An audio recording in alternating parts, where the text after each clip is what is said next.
Hey everybody, what's going on? It's the Nobody's Happy podcast. Oh my god, my I am cross-eyed as fuck.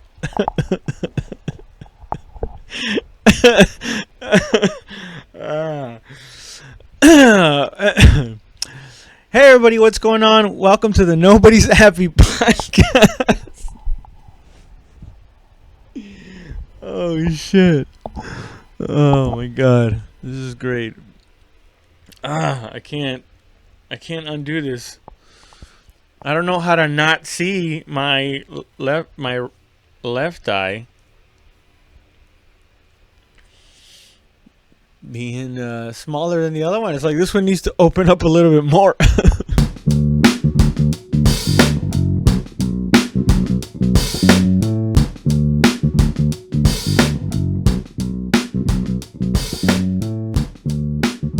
Welcome to the Nobody's Happy podcast, the official podcast of the Men's National Twerking Association.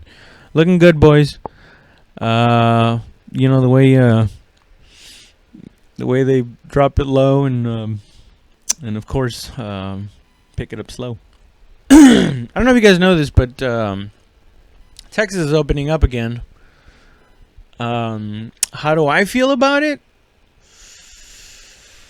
I don't know, man. I saw this video where people were talking. They were talking about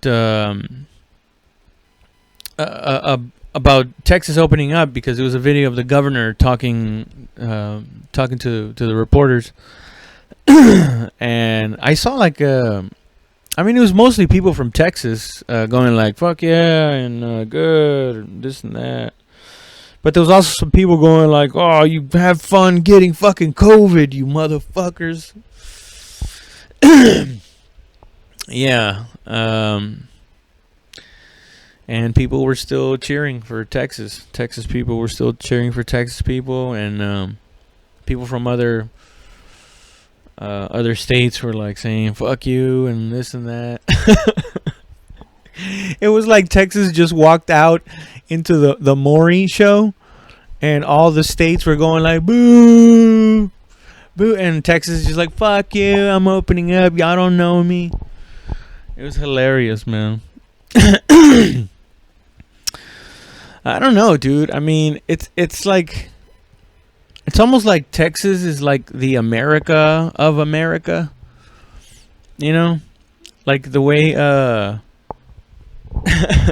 the way that like the way, you know how the Europeans look down on our culture, Americans, and they're like, "Oh, they're loud and stupid, you know, their kids can't do math." And you know, like how we don't give a shit, like we're like, "Oh, I don't care, they got iPhones, they don't fucking need to know math." Right? Like that's the level of not giving a fuck about what you think that Texas people have with the rest of the country. Yeah, I mean, I'm not saying that it's good. I'm just saying that's like it's like the European countries booing us. It's like, who are you? You know. The way I really feel about it is probably the same way I used to feel like before going on a mission in Iraq and Afghanistan. You know, where I'd be like, I don't want to do this right now, but since we are doing this right now, I'm gonna do my best to make sure that we accomplish the task at hand, which I guess in this scenario, it's getting back to a normal life. Or we could all get sick and die. I don't fucking know. There's only so much I can say, you know. There's only so much I can do, and because I'm not well informed enough on these things, yeah, all I can do is react and go, okay, well, it's like in the army. Like I said, that's probably where I get that from. Like being in the army, it's just. I mean, let me explain. Like it's like if you're a leader in almost like when you're a leader in the army and the Joes were like, man, this is stupid, right? Like even if you agree with them, where they're like, why do we got to road march this whole distance? This is so dumb. Even if you agree with them, you still go, well, I don't know why we're doing this, but I do know one thing is that you're going to go fill up your 2 canteens and your Camelback. So that I do know. So that's me just like, even though I think it's stupid too, to do that exercise for whatever reason at that time, the fact of the matter is, go get some fucking water, because we're going to be road marching. So that's basically me towards this whole thing. But yeah, man, it's opening up, because that's Texas. A fun drunk. That's what Texas is, a fun drunk. Fun, admittedly, but still a drunk. The people in Texas, I guess people in Texas can get a little carried away, with the whole pride thing. But it's not like we all love Texas the same way. We love them in different ways, because I totally get the obnoxious ways of loving Texas. And there's other obnoxious, like not everybody is like super, full-blown Republican down here. But not everybody is like straight up, resistance liberal, from Austin. Now, not everybody is like that, man. Some people are just like, even if they do have a natural bias or tendency towards either side, there's different ways that we kind of like look at it. It's like, I've noticed that Texas liberals love Texas too. They do. They just love it in a different way. They love it like you would love a drunk brother at a bar starting a fight with somebody, and you were very sensitive about it. You would probably cry, right? You'd be like, "Oh my God, Texas, you're always starting fights with everybody. You're embarrassing me." That's how Texas liberals love Texas. Like, they don't, trash it in a way, but they react to it, passionately, usually in a crying manner. And I think Texas conservatives are just as bad in the opposite direction, where they actually want to take part in it. Texas conservatives also look at Texas like their drunk brother starting a fight in a bar, except when the bouncer goes, "Sir, you got to keep it down." Conservatives are the brother that goes, "Don't fucking talk to my brother like that," right? And they're just escalating the whole fucking thing. But I think regular people that love Texas, right? Like, conservatives and liberals love Texas that way, but I think a lot of other people, right, that not necessarily centrist, but even if you lean one way or another, there's a lot of rational people here that we look at Texas, same way, like a drunk, but like in a responsible way, where you just go up to him and be like, "Come on, bud, come on, let's go, let's get out of here," right? But you don't cry, and you don't fucking try to join in on it. You just you do one of these where you tap their shoulder towards a direction, because you don't really want to pull back on them. You don't know. It's kind of like a pit bull sometimes, with depending on what kind of friend you have. But I don't know. I was always the smallest guy in my group of friends, and if one of our friends got too rowdy, I would just look at everybody else like, "Y'all not expecting me to fucking hold him back, do you? You motherfuckers better get your big ass bodies in front of him." Anyway, we're gonna keep moving on this disaster. But first, here's a word from our sponsors. Hey guys, Raul Sanchez here from the Nobody's Happy podcast. I just want to say that today's episode is brought to you by Your Mom's Mouth, serving the community for 25 years non-stop. That good service that you get from your mom's mouth. Your mom's mouth. Because nothing less will do. Back to the show. Did I ever tell you guys about the time that I thought I was gonna get laid? Instead, I ended up crying. Yeah, dude. Cause like I didn't like I was never like very good with women, right? But when I started doing stand up is when I started finding myself around women a lot more. Um, and there was this girl, right? When I first started, like maybe around year 1 or 3, let's say year 2, right? I think I was like 27 or something. And and there was this girl, right, that would go there every so often, and she used to just go to watch the show. She didn't do stand up. But the thing about stand up is it kind of attracts like it attracts a lot of people that are either psychologically or emotionally damaged, besides talented people, right? Besides talented people. I'm not saying that every comedian out there is some kind of fucking freak.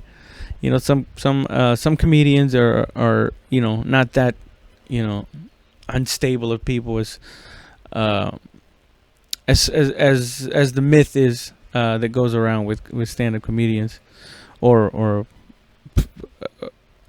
I don't know, what do they call it, stereotype.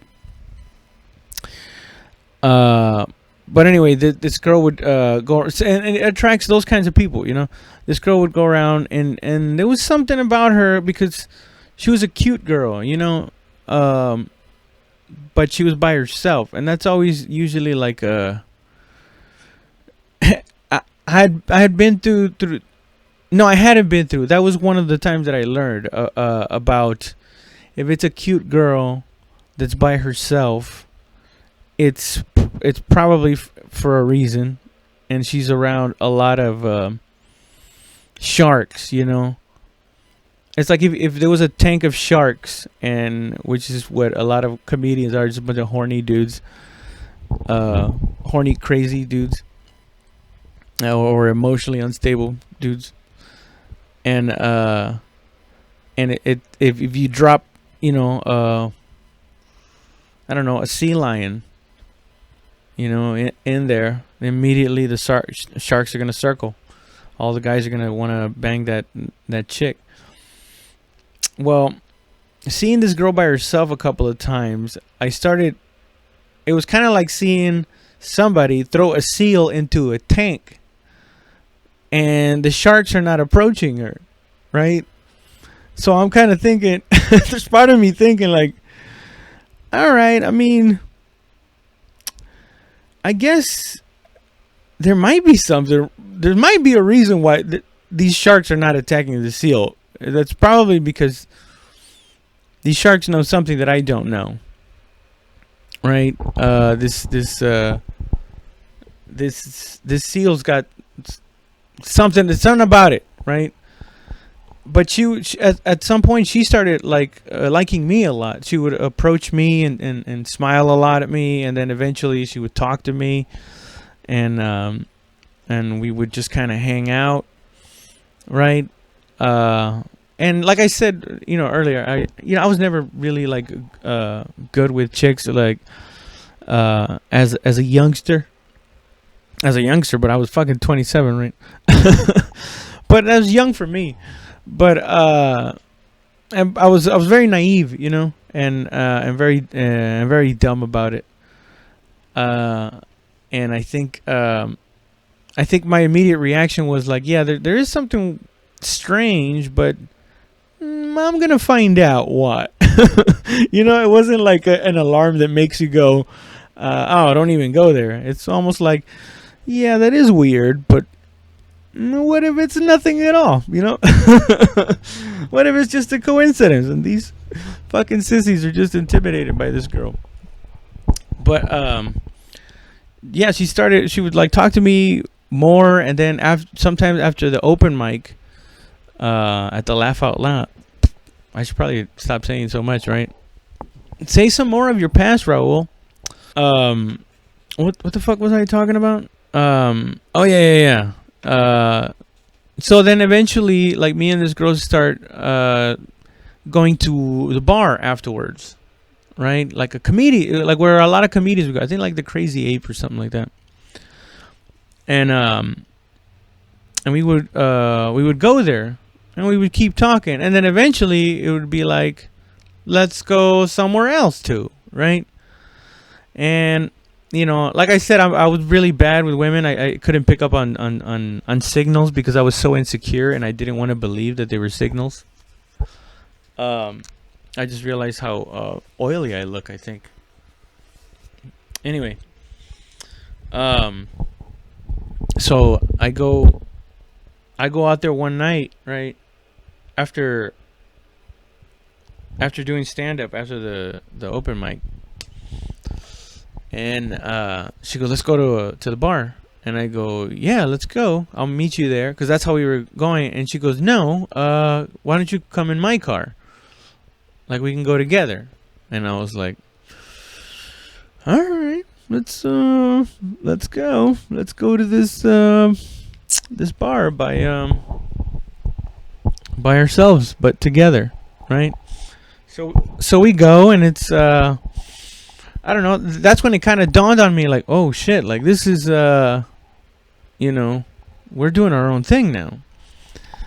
And I started getting kind of like, I don't know, like excited. Like I thought, like that I was gonna get laid. I was like, oh my god, I think this we might end up doing something tonight. And then this is not gonna be that.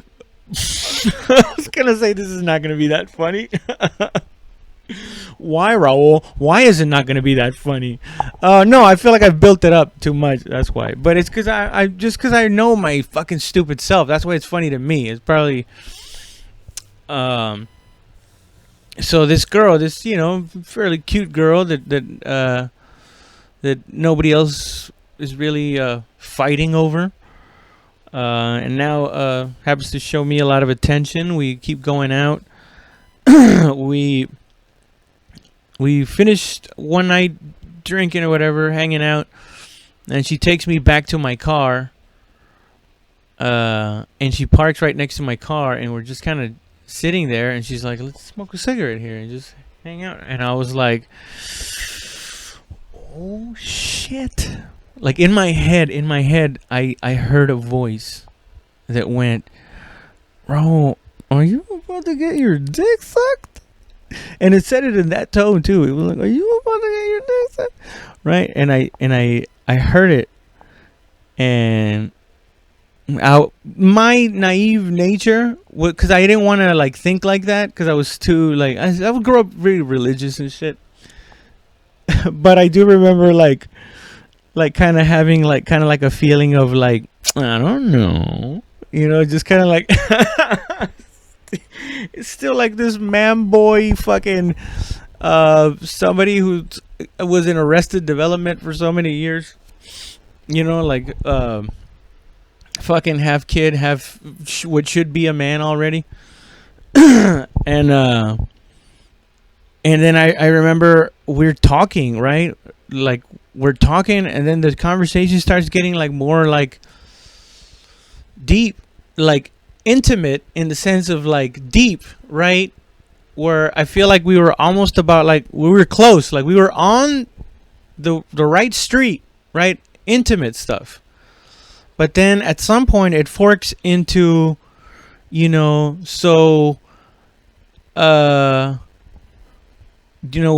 kind of upbringing did you have to, or you could take the other route, which is, here are the problems that I have because of the upbringing I had. And she took it in the direction of like heavy shit, where she started like saying, I don't remember like the details, but I do remember that it wasn't like anything like, that people were doing to her that you could be put in jail for, that was illegal or anything. It was that her life, people were mistreating her, this poor girl. People were taking advantage of her, and they were mistreating her. and it wasn't just like lovers or boyfriends. She was talking about like her life in general, like with friends and with relatives and stuff like that. And the more she got into it, the more I could tell she was getting a little more emotional. And then I started feeling really bad because like I grew up with like a lot of guilt about sex in like evangelical Christian religion. And like a lot. Well, I mean, only because I took it that way. Most people that I talked to that grew up that way, they were like, I don't give a fuck, dude. I was getting my balls licked, and not me. I took it like really seriously. Like, so here I am, right?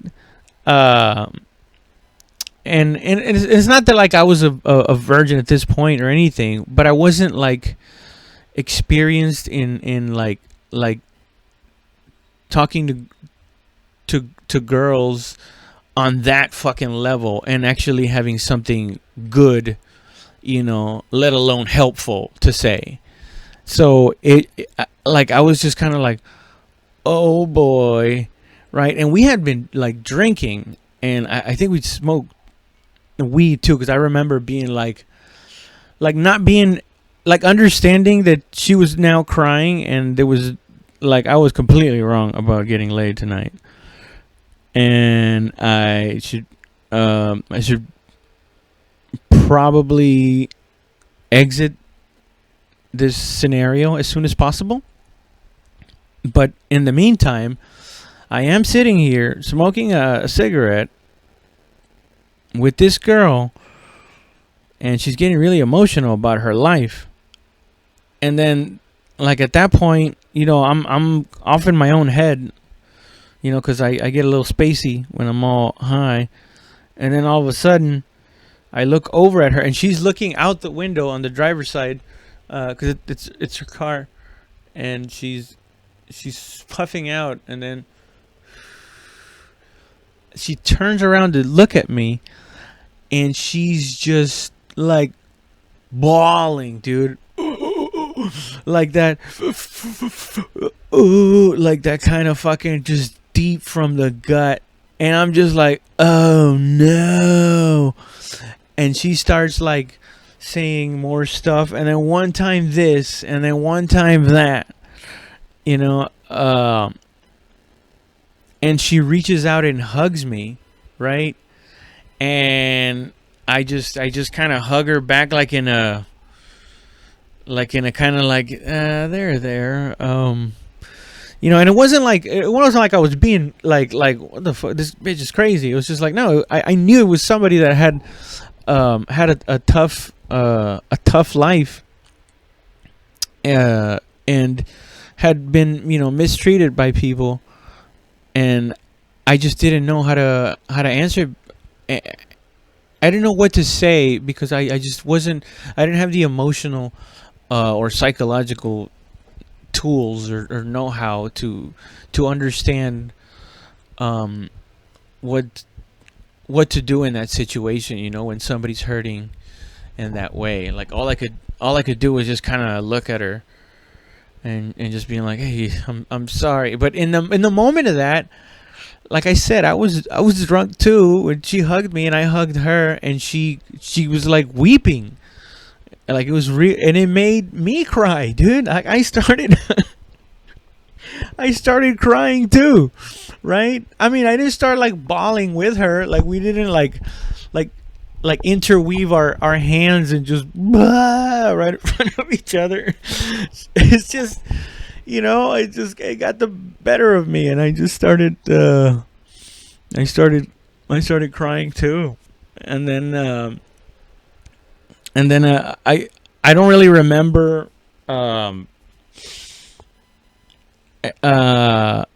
how we ended that particular conversation, but I do remember that at some point I was just like, all right, it's one thing that I'm like, all right, she's definitely not into doing that right now, but it's another that now I've cried. even if she was like, Anyway, you want to help me forget about this and go fuck? What am I gonna do? Going, okay, I guess we could get a motel somewhere. It was just over at that point. I was just like, all right, well, I'm going home. I'm going home as soon as there's an opening. You know, as soon as there's a chance where I can leave without looking like a fucking monster, we can do this. Yeah, man, it's fucking crazy. Starting doing stand up at the beginning.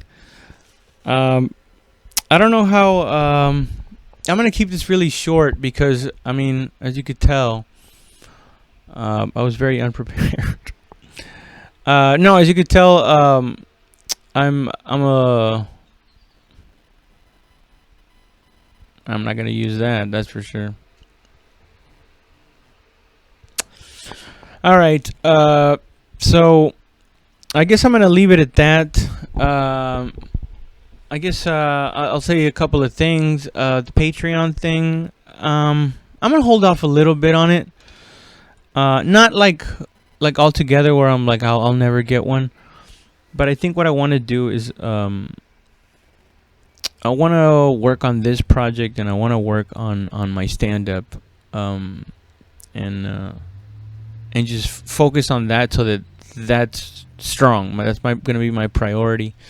So that this thing is, moving along, and then eventually, if if I get the opportunity, I can start getting better equipment and, I don't know. I guess showing up somewhere, recording it, and getting the fuck out of there. Hopefully that happens one day. But as for right now, this is it. Thank you guys for listening, man, for paying attention, for all the cool things that you say.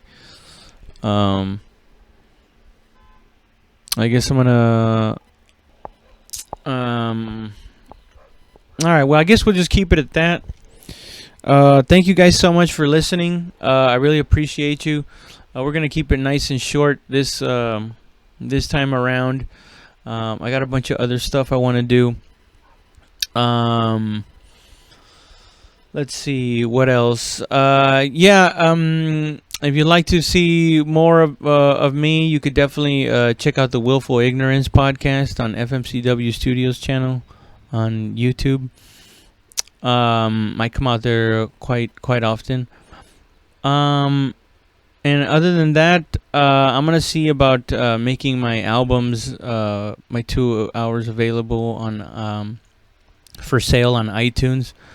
I just gotta look into DistroKid again because last time they fucked me over by giving my shit to somebody else on YouTube. So I gotta make sure I fix that and see if I can put them up. Just, I don't know. I guess if somebody wants to support, they can just buy it. Have something you can take with you, not have to use your fucking data. Or don't. I don't give a fuck. And I'm gonna think of other cool stuff that I can do on this channel besides this podcast. I guess that's about it, man. Thank you guys so much for watching. You guys have a good one. Take it easy.